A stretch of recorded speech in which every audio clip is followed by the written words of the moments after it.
Okay, we are the Drops of Jupiter, and this is our quick look review post-launch. And I'm Bailey. I'm Tally. I'm Alexa. I'm Cody. I'm Shay. I'm Ross. Next slide. So our mission overview is to launch a balloon sat to an altitude of 30 kilometers to determine if a magnetic field is an effective way to shield harmful cosmic radiation. So our hypothesis is that if we create a magnetic field around a GM tube and compare the radiation levels to an unshielded tube, that the measured radiation of the shielded tube would be lower than the measured radiation of the unshielded tube. Next slide. So this is our concept of operations diagram. It hasn't changed from the last presentation, but our plan was pre-flight was to secure the box after turning the camera on, and then turn all switches on and check that all LEDs were on. Then during flight, all systems were supposed to be active, including the heater, both Arduinos, and the camera. And then post-flight, we recovered the balloon sat, turned off all switches, took pictures, and then we analyzed our data. And we're checking functionality for the next flight. Next slide. Next slide. So we followed all parts of the concept mission plan as we were supposed to. The flight went exceptionally well, especially since we flew less batteries than initially planned. And everything lasted the entire flight. When we gathered our balloon set, it was still on. And we were able to collect all of our data, and we think there'll be limited fixes before next flight.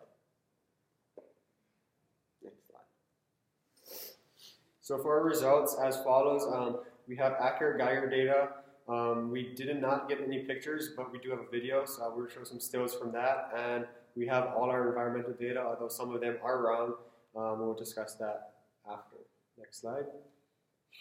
So here are just some pictures. We have us in the top right corner is our team pre-flight, and the other two pictures are pictures taken pre-burst from our camera. They are, well, pictures from our video, and we do not have video of burst. Our camera was dead before that happened. Next slide. All right, and then here we have some graphs of our environmental data and our Geiger data, and then on the next slide we'll have the rest of our environmental data. But on the top slide, or the top graph there, we have our internal temperature, which you can see is the blue data, and it's rising the entire time, which is great. It shows that our heater is working. Relative humidity dropped, leveled out, and then dropped again right around burst.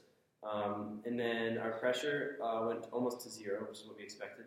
But our Geiger data, which is our bottom graph there, we have blue and orange data, which are the two separate tubes. The orange data is the shielded Geiger, and the blue is the unshielded. And we were hoping that our orange data would be, on average, lower, or getting lower counts per minute than our blue data.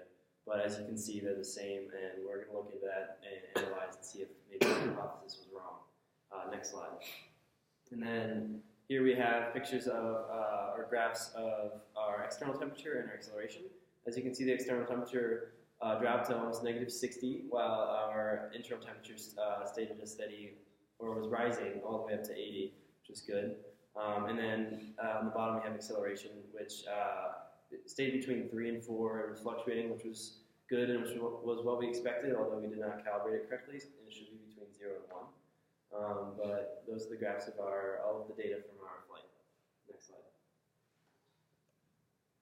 So this is our failure analysis, and within the failures for the balloon sat is all of our pictures were oversaturated. We got one clear video, but for the oversaturation problem, our light sensor on the camera was covered, which means that to fix it, we'll have to cut a larger hole for where the camera goes. And the acceleration data was incorrectly calibrated, but it collected the correct data. It was just graphed on the wrong plot. It should be between 0 and 1, not between 3 and 4. And the last failure was with the magnets. They displaced during flight, which shows that we should have flown the entire 3D printed part and accounted for weight in some other way. So to fix it, we will be reprinting our 3D part and testing it with that. Next slide. So for our post-launch plan, we will run a mission simulation with all components set up how they were during launch. A radiation source will be used to test the Geigers and see if the shielded Geiger collects less radiation than the unshielded. We must figure out a better way to shield Geiger from radiation. If not, then our original hypothesis is proved wrong, and magnets do not shield radiation. Tests can be done in 1 day after data analysis. Next slide. Thank you. Have a good trip.